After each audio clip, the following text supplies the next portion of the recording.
Good evening. Good evening, beautiful souls. How are we doing? I hope you're doing good. I hope you're taking good care of yourselves. Oh, the heat. Another day survived. Good. I wanted to talk about something about my land and my truck. I made a video 6 days ago or so where I've been wondering what do I do with my land? I mean, somebody wants to buy my land. What do I do with my truck? Now,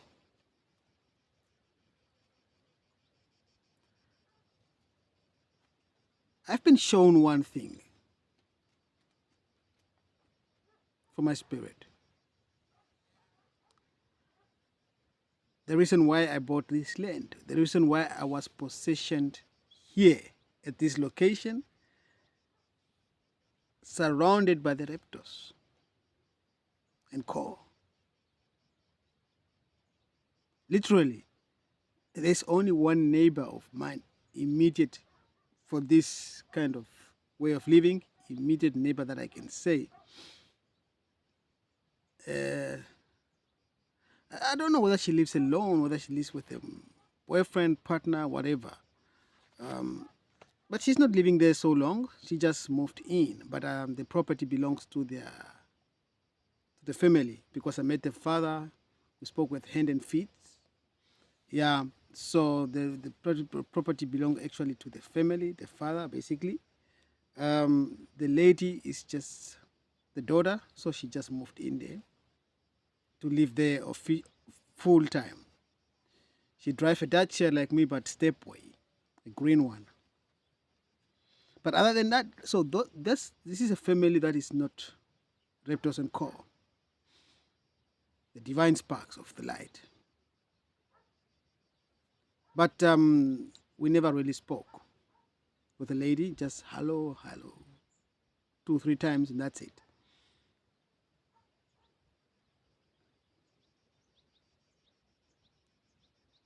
Anyway, long story short, she's the only one, at least that land, that family, that house, that because it is a generation thing. This is what I've been showed. It's a generation thing. All these properties, these lands, are being handed over from generation to generation. So it never really left the generations of the raptors. So the raptors, they gave it to their children, their children. So it stayed in the family. So when I bought this land, the lady who sold me this one is actually a raptor. Now I know. Back then I didn't know. But she lives in Valencia. She is a cousin of this neighbor of mine, the shamans, and her boyfriend who lives opposite to the street.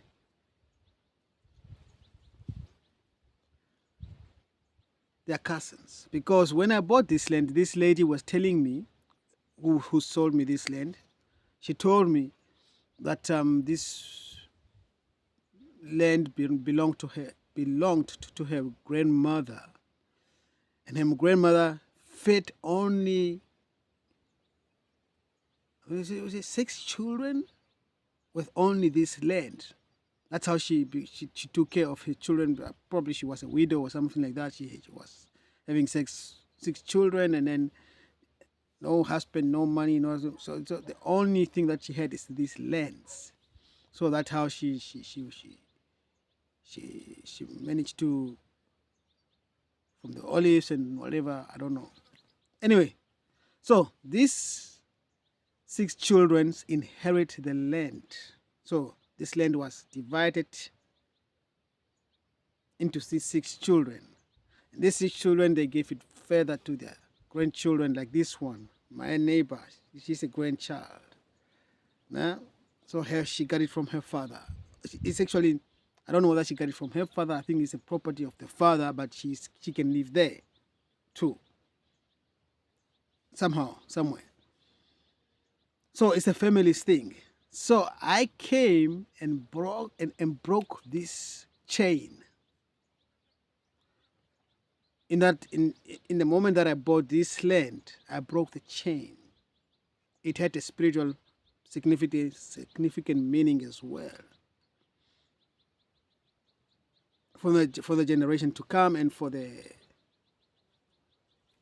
I don't know how to put it in words. I'm just seeing a vision, a picture, fiction, a vision.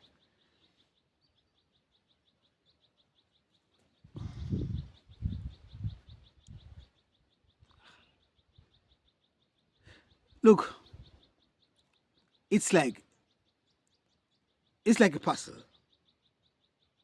with some cakes. Okay, it's like a cake, the whole cake, nah?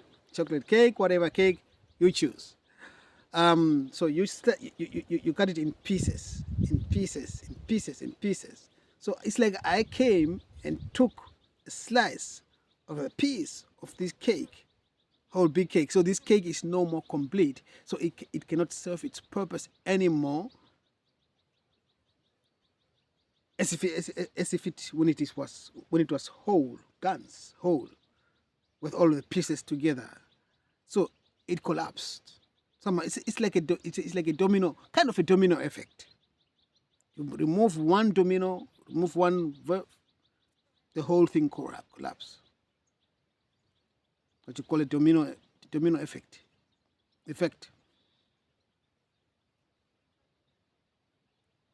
Yeah, this is as close as I can bring the vision that I'm getting. So, and it was necessary to bring this domino house chain to collapse, to break and to collapse. So now when I say, okay, I cannot go into the I hope you got the picture, and you understand why it was necessary for me to buy this land. Somebody outside of that circle, and also a non-raptor and co, because these bloodlines of where the raptors are coming in through to Earth to reincarnate and so on and so on, this is about a bloodline that is being done away with gradually. And then with the ascension is another story. Anyway, when this ascension is completed, they cannot stay here anyway, because the ascension means that ascending in the 5th dimensional frequency and vibration and beyond, and consciousness. They cannot survive in that high consciousness and high frequency, for they can go as high as 4th dimension where they come from actually, and lower. That's why they fight. They fight to keep the vibration low as possible. They fight to keep you asleep as possible, because can you imagine the domino effect which is happening when all the divine sparks of light awaken and raise their vibration? You raise your vibration, they don't have access on you anymore to feed on you. How do they feed on you? This is another story. I'm going to tell you how they feed on you. I've studied them, I have observed them, I have studied them at little. And in the city and also here, I have studied the raptors, how they survive, how they think, how they tick, how they clock. They have studied me, they are studying me, I'm studying them too. So, it is enough when they talk to you. They don't have to hug you. It is enough when they talk to you. That's how the energy exchange. It's about vibration and energy.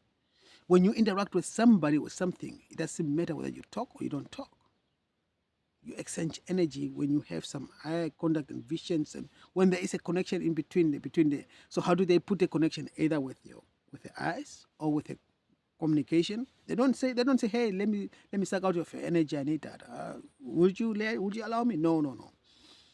You grant them access to you in that way that you exchange energy with them, be it when you converse with them, hello, how are you doing? Fine. They know normal things that human beings do. How are you doing? And so, you talk about, oh, the family, this is how they get their energy from you. The more that, as they are talking to you in that moment, the very same moment, they are sucking energy out of you. Really, really bad. It depends on how thirsty and hungry they are. They're so, whatever what they are.